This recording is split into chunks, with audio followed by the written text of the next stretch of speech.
Thank you so much for coming out tonight. Today, this program is officially called Politics for Hot People. So if you are in the room right now, guess what? You are hot. Okay, congratulations. Congratulations. So what we're going to be doing today is that we have a program where we're going to focus on Kevin Schilling, Kevin Schilling's campaign, his promises, his values. We're going to learn a little bit about him, in addition to just having some fun. Does that sound good with everyone? Cool. So thank you so much for coming out. Just to start, let's see. Oh, look at that. Yeah, this is Kevin, by the way, if you didn't know. So first, I'm going to tell you a little bit about myself. My name is Zahnae. I'm an English and Albanian singer and songwriter, known for hits such as Levitating and Don't Stop Now. And I have no kids. Just kidding. Gotcha. That's actually Dua Lipa. Right? But no, for real though, I'll tell you about myself. I am between the ages of 18 and 35, depending on what's more relatable to you. And I'm smart, absolutely stunning, and hilarious, according to an old man on Instagram. Yeah, so it was pretty great. And I am a comedian, as well as a friend of Kevin. So this is a really exciting time. So people always ask, Zahnae, how did you and Kevin Schilling, a political figure, meet? Well, he caught me at my most vulnerable after a comedy show, vaping in an alleyway. Yeah. And the thing is, typically, when a man approaches me in this state, such as him, my thoughts are, do I run? But he wouldn't let me. Just kidding. I was too, he had such a friendly and kind demeanor that I couldn't run. I really couldn't. So we got to know each other. We found out we went to the same high school. So in fact, let's talk about that really fast. This was Kevin in 2011. Right? He's got an amazing haircut. And I want to compare this to Kevin now. This is Kevin now. And using advanced AI software, I was able to determine what Kevin will look like in 5 years. So, yeah, he will become an anteater. But no, I like to think that when people are running for office, sometimes people do it because they want power. Sometimes people do it because they lost a bet. But one thing that I really appreciate about Kevin was that one day he woke up in his bed and he said, "What does this state need? Me."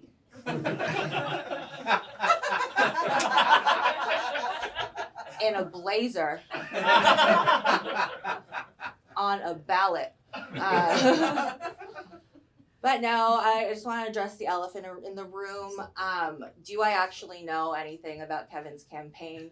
Yes, I read the website. And I agree with everything that was on the website except one thing, this photo that he uses. Personally, I think that this photo looks like it was taken by a potato.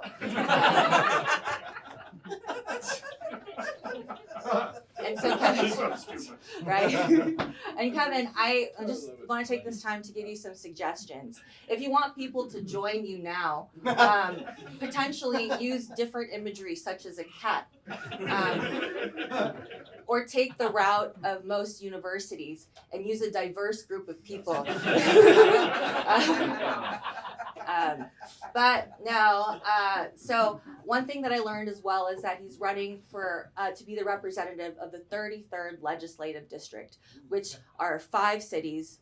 I'm going to remember them: Kent, Des Moines, Burien, Normandy Park, and Des Moines. Wait, what's the other one? SeaTac. Yeah, but when I saw this this map initially, you know what this looks like? Kronk and Yizma from the Emperor's New Groove.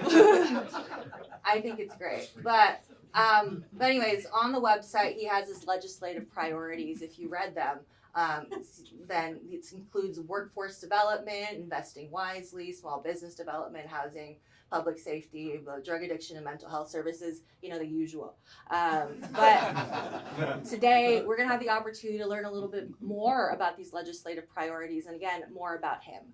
So welcome to the stage, the Mayor of Burien, the Kevin Schilling. Yay!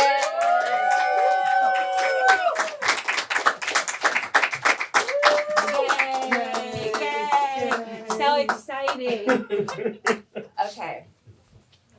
So now I'll take a seat here. Sit down. Sit down. So Kevin, tell me, if the average Washingtonian sees your campaign ads, they're going to be like, oh my God, another Kevin. But what makes you the Kevin?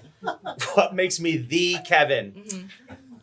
Well, I have the pleasure of being born and raised in this district, the 33rd, which, as you heard, Burien, Normandy Park, SeaTac, Des Moines, and Kent. I have been someone who has lived and worked here a majority of my life outside of college. Mm-hmm. But really, it's the dedication, I think, to finding solutions to the toughest problems, getting the work done in a common sense way, building coalitions. I don't know if there's anyone else in the legislature with a red beard, so that's kind of the Kevin thing. You're so different.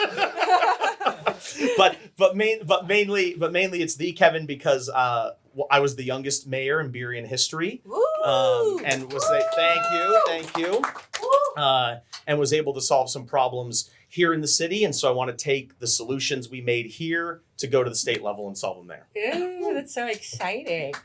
Give it up for that great answer. Yeah.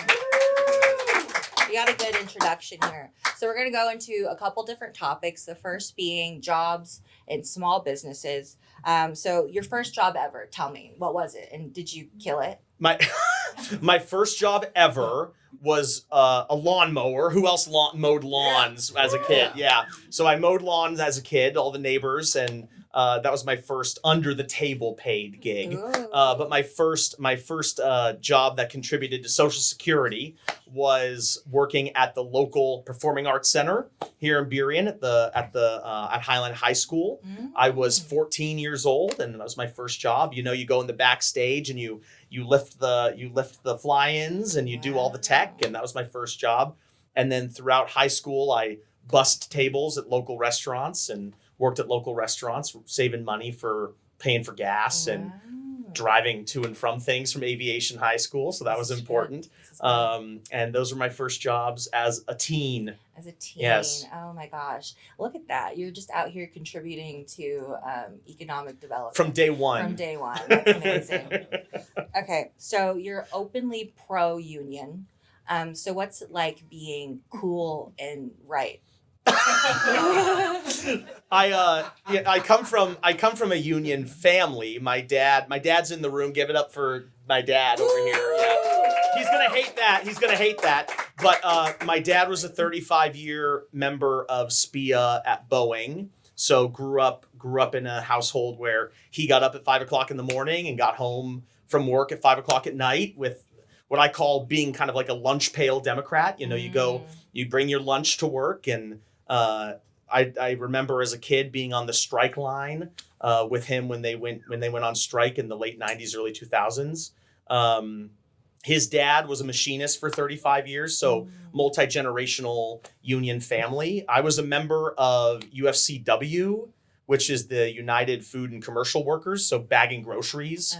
When I started off college at community college, I was bagging groceries full-time while going to community college full-time. And that was an important time in my life because there's so many people out there who are working really hard, going to school full-time, working full-time, trying to make a living, especially right now. I mean, who's having a tough time paying for what they're paying for? Raise your hand if you're having a tough time paying for what you're paying for. Yeah, it's tough out here. Costs are rising, and it's a tough time then as it is now. And so I think if you're a member of a union or you're able to unionize your workplace, it helps you get benefits and higher wages and more protections for whether you're in the private sector or the public sector. I think we need to support people who make that decision to say, I want to form a union and get more benefits for more people in my workplace. Because right now we're in a time when too few people are making too many decisions and taking too much out of it. And I think the government's not doing enough to say the too few are getting too much. And so that's where I kind of stem from my my support of unions and also my background, my family background. Oh, that's great. Okay, now let's talk about small businesses. How do you plan on supporting small businesses during your tenure other than giving out best of Burien stickers and big tax credits? Well, so first of all, the cities in the 33rd are small business heavy. There are small businesses all up and down. Everyone who came here tonight saw that there's small businesses all up and down our main street here. But the cities of the 33rd are made up of people, entrepreneurs, multi-generational small business owners, whether it's restaurants, you're a realtor, you own a bookstore, whatever it is, we're made up of small businesses. And these are folks that put their heart and soul into investing their time and energy, making their community a better place. And it's about using the government as a support system, so that if you're trying to make that investment and you're trying to put your heart and soul into something, you have a safety net, so that if it doesn't work out, if you put everything in there and something goes wrong, the government can be there to say, we've got your back, we'll support you, we'll make sure you get on your feet again. But I think nowadays, if you're putting all of your heart and soul and investing into something, society and the government needs to be there to say, you're helping grow the economy, you're giving people more jobs, you're contributing to the tax base. And small businesses, I think, really shouldn't be vilified, because we're in our communities and we're walking around, we're going up and down the street, we're going to restaurants, we're shopping at stores. Those are all our neighbors. They're just trying really hard to make it too. And I think that the government needs to be better at prioritizing the development of small businesses, because they're just trying to make it. Oh, that's great. Thank you for supporting small businesses. Yeah, give it up for that. I love that. Okay, now let's pivot to a different topic in terms of housing. And let's be honest here. Here in Washington, housing is much like the Bachelor franchise. It's messy, it's weird, and no one wants to take responsibility for it. So tell me, how are you going to approach the housing issues differently? So I'm a big urbanist. I'm also a big fan of what nerdy online people call the abundance agenda. So I'm a big believer in using public-private partnerships to expand the growth of housing. So number one, it's a supply side issue, which just simply means we do not have enough of it. And the way to get enough of it, we got to build more housing. And the way to do that is both the supply side and the demand side, by incentivizing the building of more housing of all kinds of housing. Doesn't have to be only affordable. It can be luxury condos too. It needs to be everything all at once, everything at the same time. And we need to incentivize the growth of housing, so that when people start earning more, they can choose a new apartment, they can go into home ownership. The only way to get out of this housing price crunch is by building more of it. So in the city of Burien, we were the first city, when I was mayor, we were the first city to pass a comprehensive plan that pushed the multifamily tax exemption across the entire city. So we said to developers who wanted to build more apartment buildings, we said to people who wanted to build more units of all levels, we will give you a multi-year tax exemption if you build now. We incorporated that, we layered that up with transit-oriented development. So it's not just apartments in the middle of nowhere. It's an apartment where you can walk to a bus, you can get on the bus and go to light rail, you can hop on the little metro, King County Metro commuter bus that goes around the town. That was important for me. I want to make sure that people can get to and from work as quickly as possible, get to and from where they're going. So layering those incentives with location-based incentives, so financial investments, location-based investments, making it so that the government is partnering with developers and partnering with housing builders to build at every level that we need, because right now we are all paying too much for rent. Mhm. Everyone in this room is paying too much for rent. And imagine if you're someone who's one paycheck away from not being able to afford rent. And the other side of that, on the demand side, I'm a big fan of going after predatory rent increasers. So people who are taking advantage of tenants and taking advantage of their situation and being predatory with that. So there's a small amount of them, but we need to use the government to say, you're taking advantage of tenants and you're taking advantage of their situation. And we want to make sure that we're giving everything we can to tenants to stay housed if they're in a tough spot. During COVID, the best thing, I think, one of the best things we did during COVID was the government, the federal government and the state government invested a ton of money into rental assistance programs. So we said to people, if you are having trouble, if you lost your job, if you can't pay rent, we have got help for you. And so that demand side of it, where we go after predatory rent increasers and give people rental assistance, as well as the supply side of it, where we're incentivizing the building and we're doing public-private partnerships to build more housing of all kinds. I think that's the way to go. It's kind of an all of the above approach. That's great. That's amazing. Yeah, give it up for that. And I'm glad you addressed renter tenant protection, because I know like 10 people who are one rent hike away from moving back in with their ex. So that's great. Okay, let's talk about. I'm against you having to move back in with your Oh ex. yeah, I'm not me. Firm stand. Not me. So let's talk about transit. I live in Seattle, so my drive here involved me driving on a congested I-5, which aged me emotionally.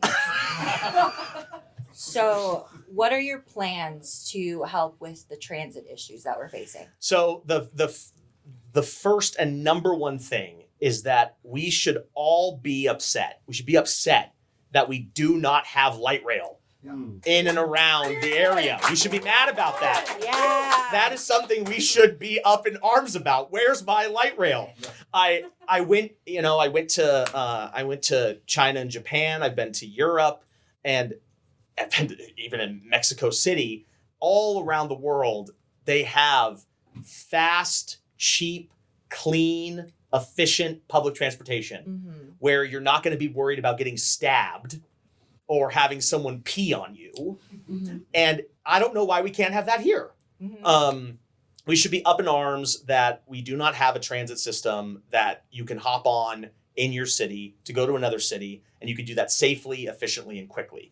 I just talked to the bus drivers union, and their number one concern is safety on buses. Last year, one of their drivers was killed on the bus, and he was just driving his bus. And we are like one of the only major metropolitan areas that doesn't require turnstiles or fare enforcement to get on a bus or get on light rail. You go to DC, you go to New York, you got to go through a turnstile. Not here.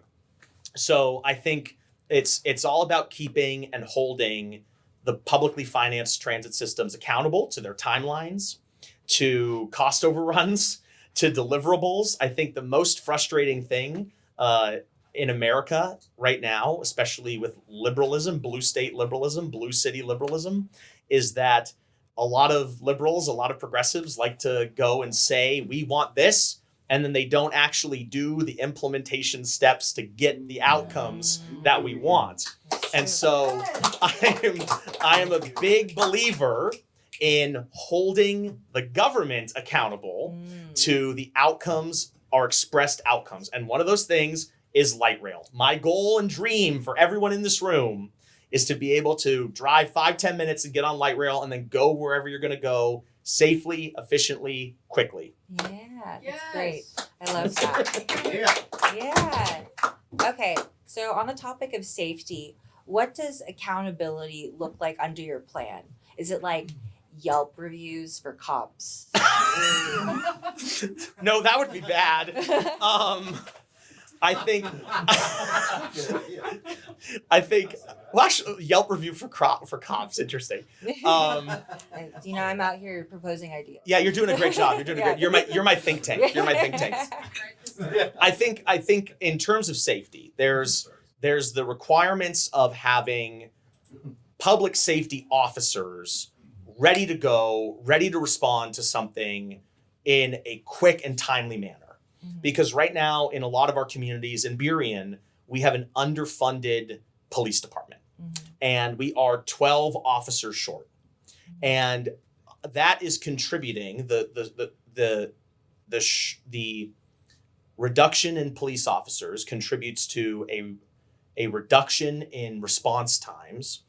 And then that creates a distrust that anybody's actually going to come and help you. And then you don't call the police, or then you don't do anything that creates a more public, a safety environment in the public. So I think first and foremost, we need to get staffing levels of police at the level they need to be per person. That's just kind of a common sense. We need police officers to respond to crime, to show up in the community, to be present in the community. Not all crime, not all public safety requires a police response. So in the city of Burien, especially when it comes to drug or mental health or public disturbance issues, we took an innovative approach. We're one of the first cities to do this. We got some money to do what we call a co-responder model, where a police officer is partnered with a mental health professional. And if there's a call around a mental health crisis, a drug addiction crisis, some issue that is not violent in nature, the police officer will go out with the mental health professional. And then we put a lot of money into a service provider. So then that person, the mental health professional, can call the service provider and say, we need to get this person into treatment. We need to get this person into a drug addiction service. And that partnership has paid dividends. We're getting people, my priority has been to get people off the street and into shelter and services, and to focus on treatment, because everyone deserves a second chance. Number one, everyone deserves a second chance. And number two, we don't need to jail our way out of this crisis. And it's a part of getting people the services they need without jailing our way out of it, but to also recognize that there are levels of crime that need a police response. Yeah, it's great. Yeah. That's amazing. I love the laughter and the clapping from you all. Very active participants. Okay, so They're not a stacked audience, I swear. That's the thing. I paid everyone to be here. So on the topic of mental health, how do you plan to talk about the mental health crisis to someone whose immediate response is to use words like bootstraps or back in my day? Yeah. There's a lot of folks. There's a lot of folks that do that. Back in my day, we didn't have any mental health issues, but it's always been there. It's always been there. At the state level, because I'm running for state representative, at the state level, I think what the priority needs to be is an enhanced funding of treatment beds, plain and simple. We do not have enough treatment beds. In King County, just in King County, the largest populous county of the state, there are 13 beds for involuntary treatment. So if you're on the street, you don't have a family, you don't have a legal significant other, you don't have a sibling, no one's taking care of you. In King County, if you want to utilize the involuntary treatment law, there are only 13 beds for that. And they're hardly ever used. They just opened up a crisis care center at the University of Washington, and they're starting to reduce the personnel there because not enough people are being brought there for involuntary treatment. Because we have loopholes in our involuntary treatment rules that say you don't need to go if such and such thing occurs with you. You don't need to go if you don't agree to such and such agreement. And my philosophy is, if you're somebody who's on the street and you're suffering from a mental health condition, or you're suffering from drug addiction, and you don't have anybody there, we have to be serious about this. And that is when I think the government needs to make the decision for you. And we are wanting to get you help and make you better. That's great. Okay. Another applause break, everyone. Lovely. On the topic of just, so a hot topic right now is healthcare. under your plan, how does someone with no insurance benefit, or how will they be affected or helped? Well, this is where the federal government is driving. I mean, the federal government's driving everybody nuts right now. But and I'm certainly someone who's very frustrated with what the Trump administration's doing. But one of the places that the Trump administration is making changes that I think has the biggest impact is on proposals to cut Medicaid. And Medicaid is our social safety net for low-income Americans who do not have private insurance. Where if you had an emergency and you needed to go to the hospital, Medicaid would help you out. If you needed preventative care of any kind, Medicaid would help you out. And right now, the Trump administration is proposing to make cuts to Medicaid.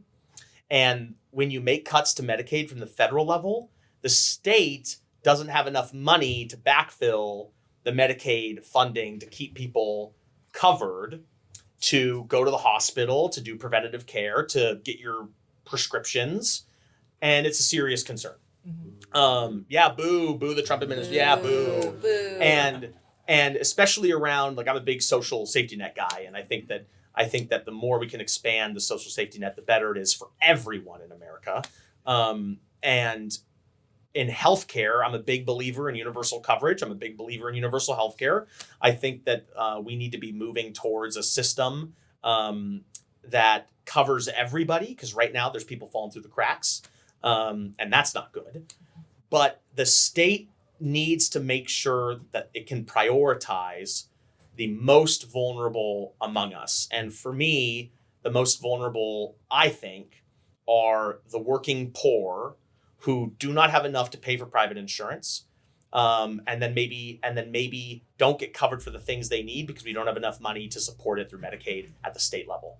So obviously we need to continue to raise that to our federal representatives. We're lucky here in the state of Washington that our senators and our members of Congress are going to be pushing back against those cuts, but that's tough. I do believe in moving towards universal healthcare, universal coverage, to ensure that everybody can get the care that they need, but also that, when you're young and you maybe need less preventative access, that you still are able to find a doctor that fits your needs, and you're still able to find medication and a pharmacy and whatever that is to fit your needs. That's great. Wow. Thank you so much for, representing people properly. You're welcome. Yeah, no problem. Thank you. Okay. So in your campaign, you talk about how you want Washington to be a leader in green energy.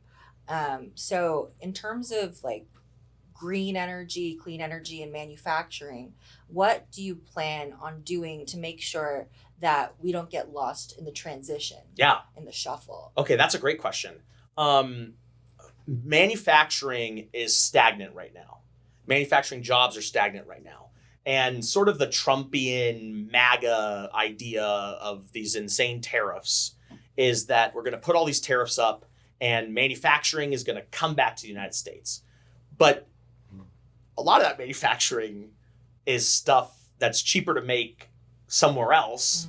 And people in this audience probably don't want to be paying $500, $600 for a pair of shoes. Yep. And that's why free trade works in a lot of the ways. The thing about manufacturing in the clean energy transition is that we have an opportunity in the state of Washington because we are the hub of innovation. I don't care what anyone says about California. I don't care what anyone says about New York. We are the hub of innovation in this country. And if we want to lead the clean energy transition, you need to actually build stuff. Like, you need to actually build solar panels. You need to actually build wind turbines. You need to build natural gas, and you need natural gas abilities. You need to build ways to reduce the cost of energy. You need to build hydroelectric dams. You need to build stuff. And right now we are primed. The state of Washington is primed to take advantage of the environment, of the economic environment, to really invest in the foundational the foundational elements of building out the clean energy transition, not just with statements and ideology of, yeah, we need to do that, but actually incentivizing the growth of the manufacturing hubs, getting the workforce connected to it, because we really need people in the trades. Mhm. We really need people who know how to work with metal, work with iron, work with wood, and we need people who know how to actually put stuff together. I don't know how to put stuff together. I don't Like, either. yeah, so we're useless. Yeah. So we're useless in the clean energy Yeah, transition. just like, yeah, that's something. I don't know how to help put me. stuff together. I don't. I hired task rabbits. But I'm really good. You hire what? What do you hire? Task rabbits. Task rabbits. Yeah. Yeah, Yeah. that's to build my IKEA furniture. Yeah, there you go. Yeah. Well, so we're useless in the clean energy We are, transition. yeah. But we're consumers in the clean energy That transition. is true. And I want our energy and everyone's energy to be cheaper. Mhm. And one way to do that, and the only way to do that, is to build out the workforce, the trades, the unions associated with building stuff, get them connected to the entrepreneurs and the business owners who are building the facilities and trying to make that happen. And we need to grow that partnership and that relationship so that this hub, this center of innovation for the country, for the world, can really lead on that. That's great. Wow, amazing. Okay, so you touch on it. This thing called climate change. I don't know if you guys have heard of it. It's around. It's like a thing. It makes things musty. It is the reason why I don't dress properly for the weather, because I don't know what's going on. But on that topic, what's one clean energy investment that you would want to make a priority first and foremost?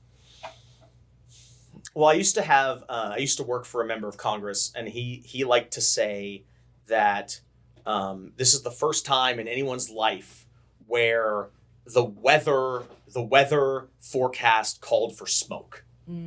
And he said that a couple years ago, but it's still true today that we are now in an environment where the weather forecast is calling for smoke, and that's scary.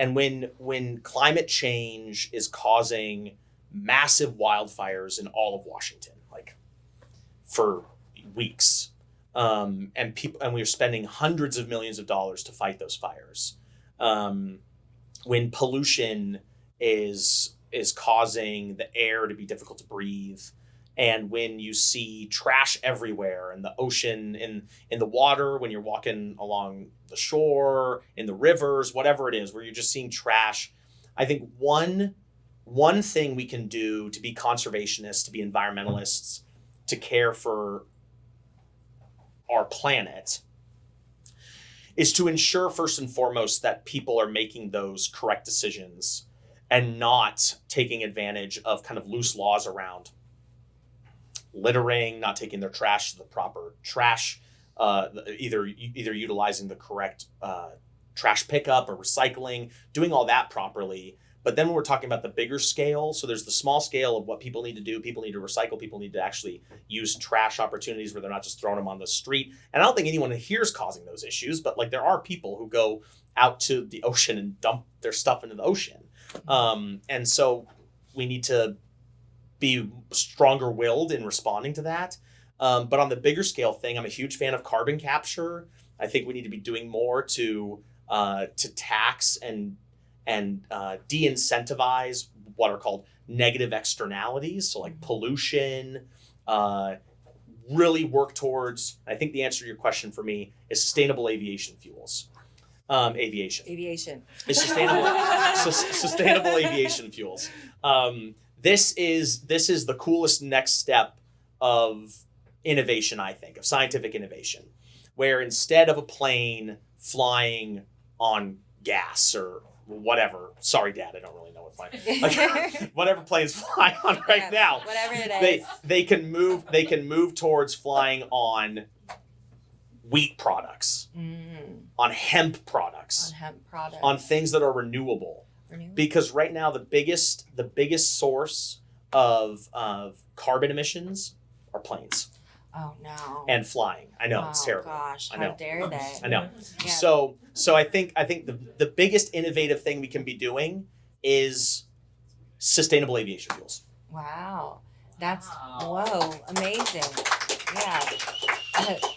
Kevin and I went to aviation high school, where the sky is not the limit. Sky's not the limit. Sky's not the limit. But yeah, your ideas here for our old stomping grounds. Very innovative. Very great. Okay. Can I say one more thing about that? Yes. So this is the anniversary of the flight that Charles. We're around the time he did this, where Charles Lindbergh was the first person to fly nonstop from New York to Paris. Oh my gosh. And that happened in 1927, I think. And I was involved in an organization in high school with his grandson around doing and focusing on and promoting electric aviation. Wow. And right now I just feel like our country's in a state of stagnation around innovation and stagnation around entrepreneurship. Yeah. And I think that this is a place where liberals and Democrats have really dropped the ball. We should be the party and the ideology that supports innovation in science, in technology, in medical field, whatever it is. We're just in a stagnant place. And I thought we would have flying cars by now. Where's my flying car? Yeah, I want a flying car. I want a flying car. So bad. And to use that inspiration of 100 years ago, when Charles Lindbergh flew from New York to Paris nonstop and showed the world what aviation could be, I think we kind of need a new North Star, a new inspirational moment where people can say that is possible, that we can do that. Yeah. And we're not really there yet. We need to be pushing for that. We do. It's so funny that you mentioned Charles Lindbergh, because we actually have a special guest here with us tonight. Everyone, let's give it up for... Just kidding. I was like, what?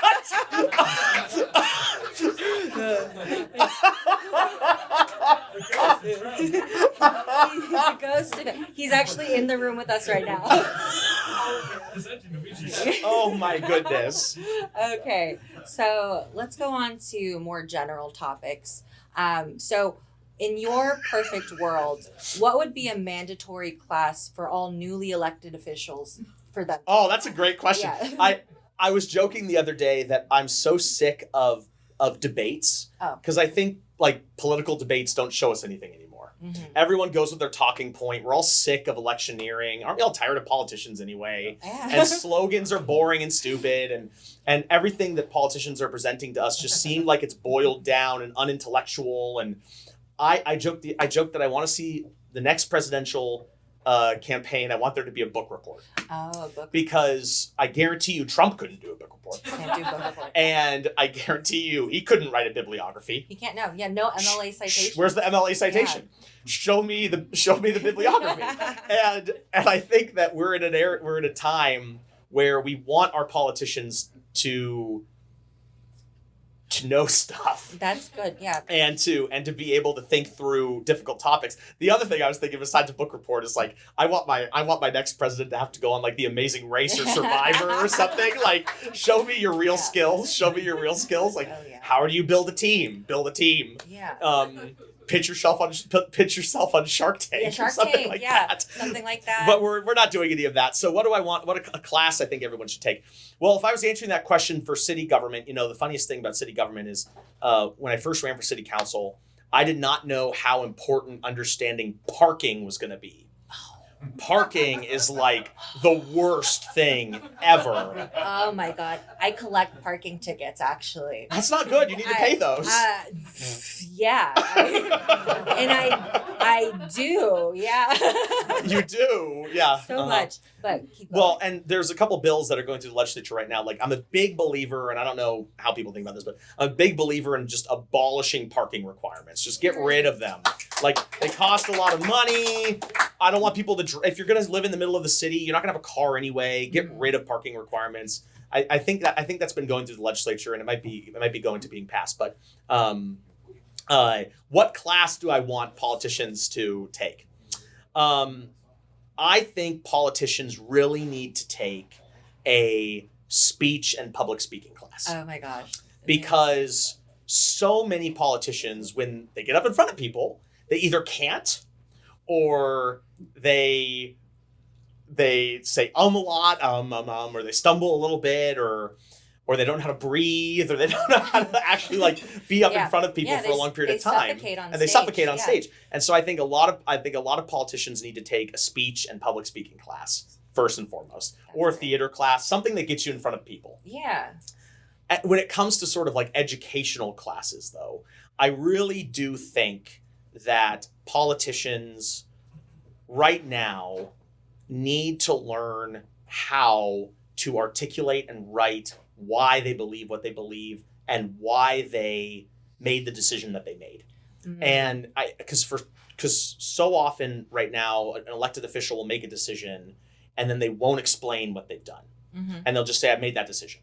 And then when someone goes up and asks, well, why did you make that decision? They ignore them and say, well, you didn't vote for me anyway, so I'm not going to tell you, or whatever. It's secret. And yeah, right. Yeah. And in order to kind of clearly articulate why you've made that decision, you need to know how to actually write it, and you need to know how to actually go from thought process to thought process. And so I think the class would be a creative writing class. Oh, that's good. And we don't incentivize that enough with the American education system generally, because maybe an argument would be, well, AI is taking over everything. So why would we need to teach people how to creatively write? And I think it's still important. Mm-hmm. And I think it's still important to understand how to go from A to B to C and make that clear, understandable, and digestible for your constituents.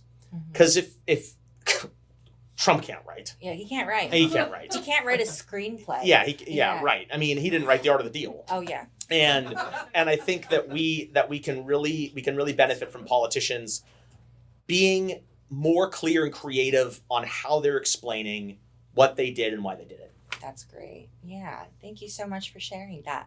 Okay. Now I have the final question and the most important one, in my opinion. What's your go-to karaoke song? and what does that say about your leadership style? Okay. That is a great question. What's my go-to karaoke song? Mine is Valerie. That's good. Yeah. That's a good one. It's good.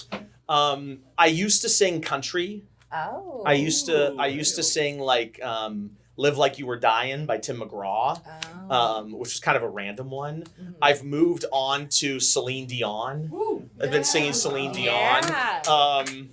Really kind of any Celine Dion. I'll sing any Celine Dion. Yeah. And I think, what does that say about my leadership style? I think it says that I'm robust. I think it says that I'm willing to kind of span the emotional divide. Oh yes. I'm willing to be sad and thoughtful and emotional, but I'm also willing to be strong and capable. Yeah. And because Celine is all that. Celine. Yeah. And so I think that's what I would, I could throw in a little Titanic in there, but also some, her new one she did for Deadpool 2 is one of my favorites. Yeah, it's fantastic. That's amazing. Okay. So we've reached the end of this interview, but do you have any closing thoughts you'd like to share with this wonderful audience? For the audience, I want to say thank you all so much for coming out tonight. A lot of you are all of you are here, so you're all my friends, and I think that's fantastic that you came out to this tonight. And to Zahnae, can we give it up for Zahnae? So I'm gonna pitch a little thing for Zahnae here because it wouldn't be something without. Well, could we also give it up for Ryan too? Ryan, raise your hand. The camera and lights and everything. Zahnae runs a show in Seattle called Fun and Flirty. Yes. It is the premier dating comedy show in the Seattle metro area. Yeah, okay. Now all of Washington State. There we go. All of Washington State. High five. High five. We're going to Bellingham and Spokane in the next month because I want to. I want to. Those are my dream places. I wake up every morning and I wonder. What can I do in Bellingham? When's the next time I'll be in Spokane? So, right. Yeah. if you all are interested, if you enjoy my ramblings, I host That Bad Boy, and the next one is on April 25th at the Hereafter downtown. So come through, get a ticket, talk to me about it. Come I'll be through. here. I will be getting food after this if you want to speak to me. And also Kevin, if you want to speak to Kevin, he will also be speakable. I think I'll just end with this really. I think everyone in this room is here, they're engaged. And also I think an important thing is that everyone in this room is young. And right now we're in an environment of politics in the country. What's funny about that? Everyone here's young. They're young in spirit. My 73-year-old father is young in spirit. And I think the importance of that is that we're in an environment in the American political world where so many of our leaders are not. Yep. And we are in a changing world where everyone is utilizing new technology. We are able to bounce back and forth into new things and learn new things and adapt quickly. And the majority of people in this country right now are millennials. And I think in order for the government to respond to the needs of the future and the needs of the present, we need younger voices and younger people who understand what the issues are, what it feels like to be paying student loans, what it feels like to have trouble going from a new job to a new job, what it feels like to pay half of your salary in rent. Like, we need people who understand those things. Yep. And so I'm happy that all of you are here tonight. I'm happy to be doing this. Thank you for supporting me and being here and having a great time. Yeah, thank you all so much for your support. Thank you. Yay! Okay. Go have more drinks. Go have more drinks. Have a fun time. It's a party now. Yeah. Okay, now it's a party. Now it's a party. Okay, that's it. Yes. Thank you.